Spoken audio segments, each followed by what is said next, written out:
Gracias, Soledad. Muchas gracias.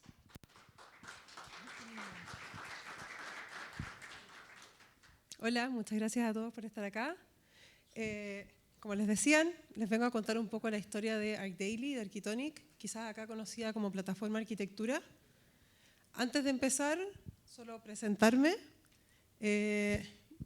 Soy Soledad, estudié arquitectura de profesión hace ya 13 años, después dirección de proyectos en la Universidad Adolfo Ibáñez, después UX, experiencia de usuario y desarrollo de productos digitales en General Assembly en California, y lo más importante, que es donde en realidad aprendí todo, aprender haciendo en ArcDaily, y que creo que habla mucho de nuestro ADN. Como algunos ya dijeron, hay empresas que viven transformación digital, hay empresas que nacen de forma digital. Nosotros somos una empresa que nació de forma digital y está muy en nuestro ADN. Somos mucho de aprender haciendo. Y este es nuestro equipo, o este era nuestro equipo hasta el año pasado. El año pasado nos compró NZZ y empezamos un proceso de fusión con Arquitonic, que es uno de nuestros competidores, no directos, pero semi-competidores en Europa. Y pasamos de ser 70 personas a 200 personas en lo que ha sido este proceso de los últimos 16 meses. No sé si algunos de ustedes han vivido este proceso, pero es un proceso intenso. Y antes de contarles la historia de ArcDaily o de cómo nació, primero un poco de contexto. Para que ArcDaily pueda nacer y tenga el éxito que tiene, tienen que haber o tuvieron que converger como tres grandes fenómenos a nivel mundial.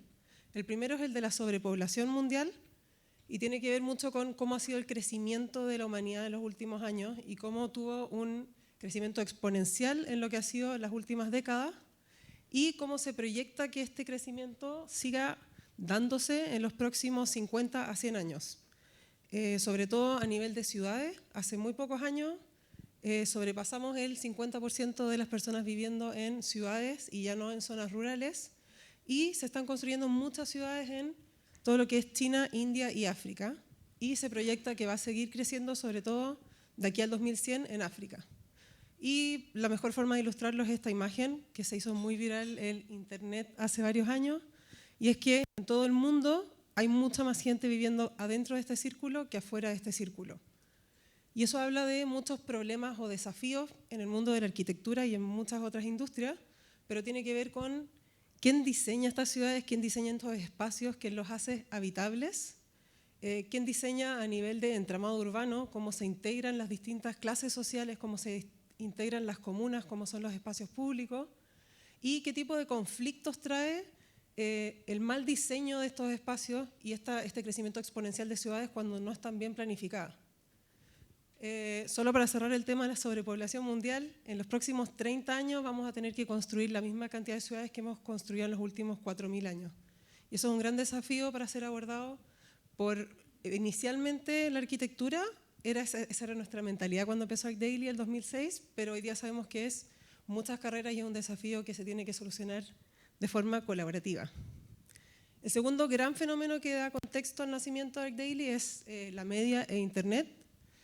Partiendo como con el crecimiento de la media, 1450, la prensa y cómo se fue desarrollando hasta donde estamos hoy día, pero el punto de inflexión es la web 2.0 y lo que esto ha significado, donde los usuarios ya no reciben información de forma lineal desde Internet, sino que interactúan y colaboran entre ellos dentro de distintas plataformas y se genera este fenómeno de las comunidades virtuales. Y aquí me falló había muchos emojis y era una imagen bastante atractiva, pero bueno. La imagen de fondo significa que estamos todos realmente como entrelazados en este sistema. Si antes eran solo humanos o solo adultos, ahora es adultos, niños, artefactos, nuestros autos, nuestras lavadoras, nuestras casas. Todo este tipo de entidades están metiendo data al sistema y está todo interconectado. Y esto ha generado varios cambios a nivel de la humanidad, de la sociedad, radicales, que están cambiando un poco el cómo tenemos que operar y cómo tenemos que pensar a futuro. Uno es la descentralización del monopolio del contenido y de la información, que es algo que ha destruido o ha hecho repensar a muchas industrias. Y el otro es este ingreso de data a la red, que se multiplica por segundo cada vez más, porque cada vez hay más seres humanos, cada vez hay más artefactos ingresando a esta red, y esto crece de forma exponencial y ha dado pie a esta cultura de Big Data y a todo lo que hemos hablado de que la data va a ser el petróleo del futuro. Ha hecho cambios como a nivel social muy importantes, desde el nacimiento de los influencers, que ahora están llegando a la muerte de los influencers, pero cómo a nivel de comportamiento social nos relacionamos con otros, con las figuras que seguimos. Y último, pero no menos importante, las nuevas generaciones y cómo las nuevas generaciones son alteradas a nivel de comportamiento de idiosincrasia por la tecnología y por el crecimiento de Internet. Sobre todo, en este caso creo que es relevante como mencionar a los millennials y a los nativos digitales, porque son la fuerza laboral de todas sus empresas, y si no lo son hoy día, lo van a hacer en los próximos 10 años, y ellos son los que van a estar liderando la transformación digital. Entonces es muy importante entender muy bien cómo piensan y cuál es su idiosincrasia y cómo Internet ha sido parte de su vida, y en realidad lo más importante para mí de entender como a los nativos digitales es que viven entre dos mundos, entre el mundo real y el mundo virtual, o el mundo tangible y el mundo virtual. El mundo tangible y el mundo virtual son igualmente reales. Y la tercera pata dentro de este caldo de cultivo que permite que nazca Plataforma Arquitectura es, ok, ¿dónde están parados los arquitectos cuando estamos viendo todos estos fenómenos? Y es esto básicamente, una profesión súper análoga. Los arquitectos son instruidos de forma muy poco tecnológica. Yo estudié arquitectura hace 13 años y los primeros 3 años de la carrera se me prohibió usar el computador. Todas las entregas son a mano, en papel. Existe un romanticismo por no usar tecnología en la carrera. Hay una cultura muy de élite, donde la única forma de acceder a buenos referentes es a través de libros o de revistas, o viajando para poder ver como buenos proyectos de arquitectura en otros países. Y la otra como gran característica de este perfil que nos benefició mucho a nosotros para crecer es que es un perfil de usuario súper universal. Un arquitecto es bastante similar a nivel de comportamiento, de pensamiento en Chile, en Londres, Hong Kong, Japón. En el fondo, desde que se visten igual, les gusta la misma música y tienen un pensamiento bastante similar porque la escuela de arquitectura es súper homogénea y no ha avanzado mucho en los últimos 500 años probablemente. Y antes de que existiera como este boom de iDaily, la forma de ser publicados y de recibir contenido en relación a la arquitectura era a través de revistas. Había una centralización absoluta del poder y de la información en muy pocos medios y en muy pocos países. Eran estas revistas donde uno podía ser publicado y llegar a otros, y que estaban ubicadas en algunas partes de Europa y en Estados Unidos, pero la forma de que el editor en jefe de estas revistas descubriera tu trabajo era menos del 1%. Y dentro de este contexto también está como en qué está la construcción. Esto es como un análisis de qué tan digitalizadas están las distintas industrias, y la construcción es justo la penúltima de abajo, justo arriba de agricultura y casa. Entonces, como en este gran contexto, que además es un poco, se retroalimenta o da como el espacio perfecto para que nazca ArcDaily, porque tenemos un problema de sobrepoblación, que sobre todo se va en las ciudades, donde la persona ideal para solucionarlo son los arquitectos, que tienen esta mentalidad antitecnología, donde necesitamos como multiplicar su capacidad para acceder a la información y para solucionar estos problemas, y está el boom de Internet, que en el fondo puede solucionar esto. Y en ese contexto, nace ArcDaily no como una gran herramienta muy elaborada, sino que como un blog muy low-tech, muy piola, el 2006, pero hoy día es la fuente de información más usada por arquitectos en Internet en todo el mundo, porque solucionó un problema en el momento exacto. Y nosotros nos dimos cuenta del impacto de esto con algo muy simple. Como blog publicamos este proyecto, que es una biblioteca en Colombia. Lo publicamos un 19 de febrero y un 22 de febrero, 3 días después, nos llegó un mail del arquitecto de la obra diciendo como muchas gracias por publicarlo, No puedo creer la cantidad de audiencia y alcance que tienen. Han pasado 3 días y ya me contactaron 14 publicaciones de alrededor del mundo después de verlo en Plataforma Arquitectura. Y ahí dijimos como, ok, este blog que hemos creado tiene como el potencial de descentralizar este poder que tienen las revistas y de darle el poder a los arquitectos de efectivamente llegar a todo el mundo y a lugares donde antes nadie estaba recibiendo estos referentes, como que se empieza a crear una red donde hay acceso a ver proyectos que antes no estaban siendo mostrados.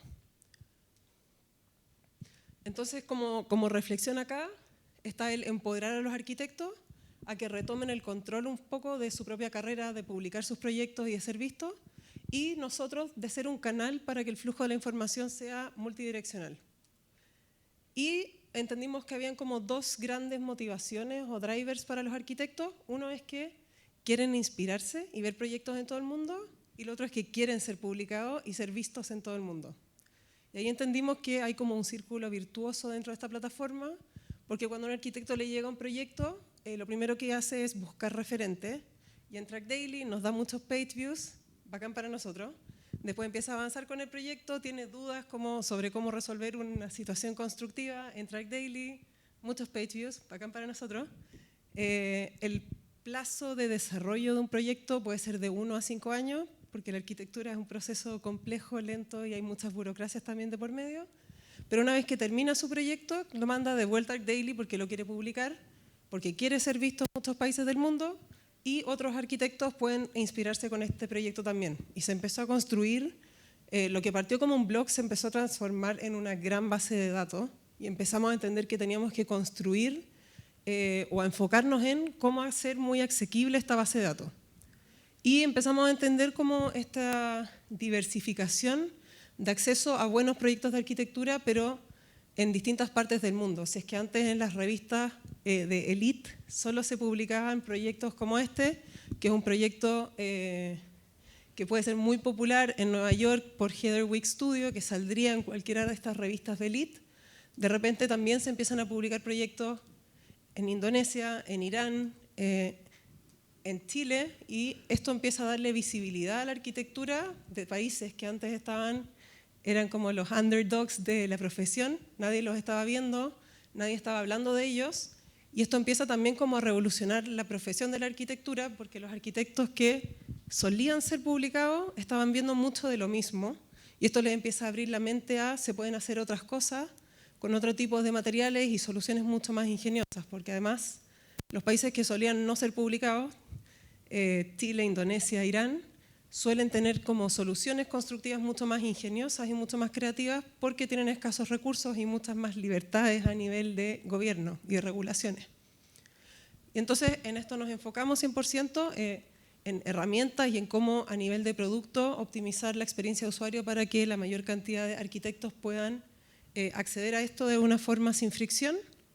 Y nuestro tráfico comenzó a crecer. Si desde el principio se volvió el sitio más visto en español, lo lanzamos en inglés y en menos de un año se volvió el más visto en inglés, y luego empezamos a crecer, lo lanzamos en portugués y en chino. Y hoy día sigue siendo el más visto del mundo y estamos pensando en si es que vale la pena lanzarlo en otros idiomas también. A nivel de como tamaño, tenemos 16 millones de visitas cada mes, tenemos más de 38.000 proyectos publicados, 12 millones de seguidores en redes sociales y más de 300 entrevistas publicadas.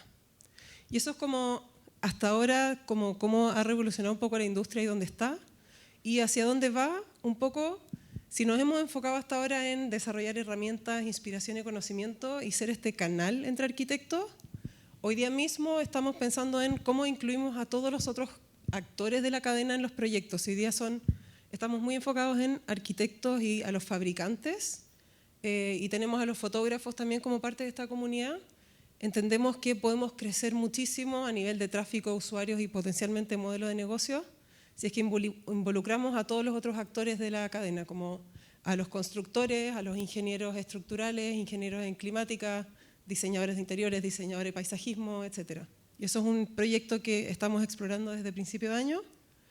Y la otra como segunda vertical de hacia dónde vamos nosotros como sitio es estar todo el rato abiertos a cuáles van a ser los temas del futuro, y esos son los que tenemos que estar publicando hoy día. Y eso pasó a ser algo mucho más editorial y de contenido, y a nivel de cómo se estructura nuestro equipo. Si es que antes estábamos muy enfocados en un equipo que publicara proyectos y optimizara esta relación, ahora tenemos un equipo mucho más grande también de como periodistas con este enfoque de estar pensando, ok, ¿hacia dónde va la carrera del arquitecto y hacia dónde tenemos que nosotros mostrarles como cuáles son los potenciales caminos? Que hoy día son 4 o 5. Muy brevemente, uno es, de aquí al 2050, la construcción va a ser sin humanos, o eso es lo que se espera y esa es la proyección y eso es a lo que todos están apostando, que no hayan personas en las obras de construcción, sino que esté completamente automatizado, desde impresión 3D para casas, para puentes, con distintas tecnologías, hasta, aquí está obviamente todo Silicon Valley invirtiendo mucha plata en cómo digitalizar esta industria. Ha sido desde el 2018 que muchas empresas, muchos VC en Estados Unidos están metiendo toda su apuesta acá porque la construcción es una de las industrias que mueve más plata a nivel mundial y entendiendo que es de las menos digitalizadas, hay muchas apuestas a, ok, si automatizamos esto, acá hay como mucha oportunidad de retorno. Ese es como uno de los temas del futuro. El otro es el arquitecto que todos llevamos dentro. Nos hemos dado cuenta que cada vez más la gente no quiere llamar a un arquitecto y quiere diseñar su propia casa, que es algo muy innato como nuestro propio espacio. Y a medida que van saliendo herramientas y se van automatizando procesos, se vuelve quizás cada vez más innecesario que una persona tenga un arquitecto para su propia casa y se automaticen muchas partes de este proceso y el arquitecto simplemente sea el que empiece a dar input a ciertos softwares o herramientas que después puedan masificar este acceso al arquitecto a mayor cantidad de población. Y eso también se condice con la cantidad de documentales que han aparecido en Netflix en relación a vivienda, arquitectura, cada vez más. Netflix al final es como una ventana al interés del mundo, es data, y cada vez más han habido saliendo más y más series en relación a arquitectura, porque es algo que la gente quiere ver y en lo que está interesada. El tercero tiene que ver con calentamiento global y cuáles son las implicancias para la arquitectura. Si es que la pandemia es como un gran periodo que acabamos de vivir y aprendimos mucho sobre cómo habitar nuestro propio espacio, se viene algo mucho más grande que es el calentamiento global y la construcción hoy día es como uno de los grandes ítems que afecta muy fuerte el calentamiento global. Y la gran discusión en torno a la arquitectura es, ok, no podemos seguir construyendo a la cantidad o al ritmo que estamos construyendo a pesar de que la población está creciendo de la forma que está creciendo. Y aquí las soluciones tienen mucho que ver con el cohabitar, el cowork, el cómo compartimos los espacios que ya están. Ahora con la pandemia nos dimos cuenta que muchos espacios construidos quedaron abandonados, no se usan, no se optimizan. Entonces, ¿cómo mezclamos la tecnología para optimizar todos estos espacios que durante mucho tiempo están completamente vacíos en vez de seguir construyendo y dejando espacios vacíos? Y el último es el metaverso, la co-creación de millones. No sé si alguien ha visto esta película, Ready Player One. Como película es bastante mala, no se la recomiendo. Pero habla mucho o representa muy bien lo que podría ser el metaverso y aunque pareciera muy ciencia ficción, es hoy día la gran apuesta de Facebook. Facebook ya lleva lleva varios años invirtiendo mucha plata en construir el metaverso y este último año ha estado haciendo muchas declaraciones de que va muy en serio y está a punto de concretarlo, contratando mucha gente para terminar de construirlo. Y esto es un espacio donde los arquitectos se podrían desarrollar un montón. Ahí está mucho metido en la educación también. E incluso también el desarrollo de tecnología, las interfaces. Este también es como una gran variante en la cual los arquitectos tienen mucho que decir. Eso sobre como la digitalización de la industria. Y solo para cerrar, quería compartir como en lo que ha sido este viaje de ArcDaily Plataforma Arquitectura para mí estos últimos 8 años, como 4 aprendizajes sobre transformación digital. Creo que lo primero es, y lo más importante cuando hablamos de transformación digital es en verdad hacernos la pregunta correcta, que es ¿qué queremos llevar al mundo digital? Claramente podríamos digitalizar todo y las tecnologías y la gente que nos hace asesorías nos puede como marear un montón diciéndonos 500.000 opciones y yo creo que lo más importante es partir con la claridad de mente de, ok, ¿qué es lo que yo quiero digitalizar? ¿Qué quiero llevar a este mundo? En nuestro caso, siempre supimos que era inspiración, conocimiento y herramientas para los arquitectos, lo teníamos muy claro y por lo mismo, en el momento que como que escribimos nuestra misión, lo imprimimos en la muralla de la oficina y lo presentamos en todas las presentaciones para que siempre esté como permeando las conversaciones y las reuniones y esté en el inconsciente colectivo de la empresa. El segundo es, ok, ¿cómo lo vamos a hacer? ¿Cómo vamos a digitalizarlo? Y creo que aquí la respuesta más importante tiene que ver con lo humano, con seres humanos y con ser más humanos, y parte mucho de la empatía, con preguntar más y asumir menos en todo aspecto, con nuestros usuarios, con nuestros clientes, con nuestro equipo y con nosotros mismos. Volver a lo humano nuevamente, y aquí quiero dejarlos con una cita de Alessandro Barico, que es un gran pensador y que tiene un ensayo que creo que es una joya que habla de toda la historia de Internet y de lo que estamos viviendo, pero la transformación digital necesita humanismo y en los próximos 100 años no va a haber un bien más valioso que todo lo que haga sentirse seres humanos a las personas. Y creo que esto va a ser en todo nivel y en cada interacción que tengamos con nuestros clientes, con nuestros usuarios, con nuestros colegas y con nosotros mismos. Nosotros como equipo tratamos mucho como de reforzar nuestras dinámicas de equipo, de confianza, porque sabemos que nos enfrentamos a muchas situaciones donde la incertidumbre nos gana y lo único que nos permite como responder apropiadamente a las preguntas es tener una buena relación entre nosotros. Obviamente después de la pandemia tuvimos que dejar de hacer esto y al final tenemos que entender que hay que recuperar el sentido de pertenencia a las empresas, a las comunidades, a los colectivos, y esto va a pavimentar el futuro de la transformación digital. Si es que no puede ser presencial, nosotros lo implementamos de todas formas. Esto es con nuestros usuarios, cada vez que hay alguna fecha importante como San Valentín o Navidad o Pascua, nosotros siempre hacemos como un llamado abierto y le pedimos a nuestra comunidad que mande sus propuestas, y es una comunidad súper activa. Y con nuestro propio equipo, si es que ya no es personal, como encontrar en qué instancias con tu equipo puedes volver a lo humano y a interactuar y a reírte y a relajarte un poco y soltar como esta metodología de puras reuniones y el objetivo y el KPI. Nosotros lo hacemos un montón, desde yoga, desde fiestas, desde happy hour, pero que el hecho de que estemos en digital en el fondo no corte estas dinámicas de volver a lo humano. El tercero, penúltimo, es acordar cuáles van a ser los números y acciones concretas en base a los cuales queremos hacer esta transformación y que no sea tan ambicioso, que no sean 600 KPI, sino que partir con foco. Y en nuestro caso, lo que hicimos fue acordar estos KPIs y estos objetivos a nivel empresa, desde que estamos en esta fusión, y comunicarlos constantemente. Diseñamos un newsletter que es súper corto en realidad, y lo mandamos una vez al mes y toda la empresa está súper como al día en, los objetivos y las acciones que acordamos a principio de año, tenemos un reminder todos los meses de dónde estamos parados, desde cuáles son como los highlights, cuáles son los KPIs y en qué estamos parados en cada uno de ellos, cuáles son nuestros grandes desafíos para el próximo mes, el Love Wall, donde destacamos algún mensaje como de positivo de amor desde nuestros usuarios, desde nuestros clientes, y siempre recordar nuestra visión como empresa. Y el cuarto y el último, que es ya creo que lo más repetido de toda esta conferencia, es que la transformación digital es un modo de pensar y de actuar y es una cultura común. Y aquí solo como dos ejemplos muy concretos que a nosotros yo siento que nos cambió la vida a nivel de empresa. Como, es muy fácil decir como sí, es una cultura, bacán, pero ¿qué significa eso y cómo implementas eso?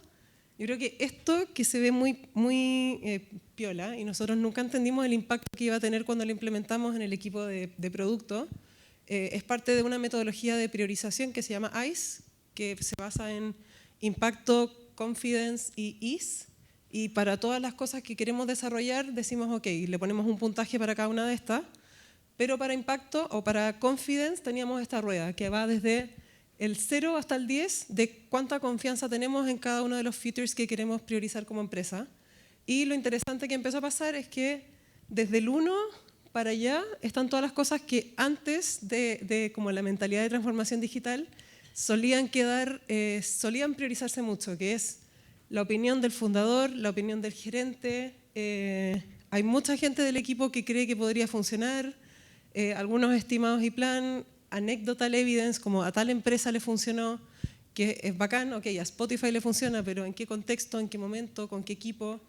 Y recién desde market data para arriba empiezan a tomar un poco más de puntaje y son las cosas que se empiezan a priorizar más.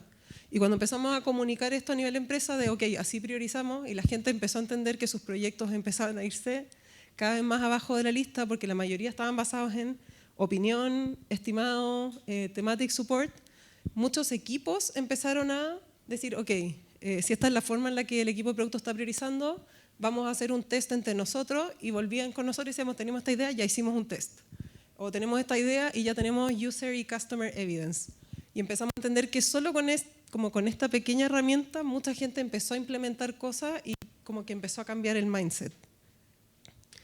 Y lo segundo a nivel de como cultura, que nosotros implementamos mucho, que creo que agrega mucho valor, es las retrospectivas como una instancia recurrente con el equipo. Nosotros lo hacemos con mi equipo de producto una vez al mes, y es sentarnos durante 1 hora y media a llenar estos 4 cuadrantes, que es, ok, durante este mes, ¿en qué nos fue bien? ¿Qué hicimos bien?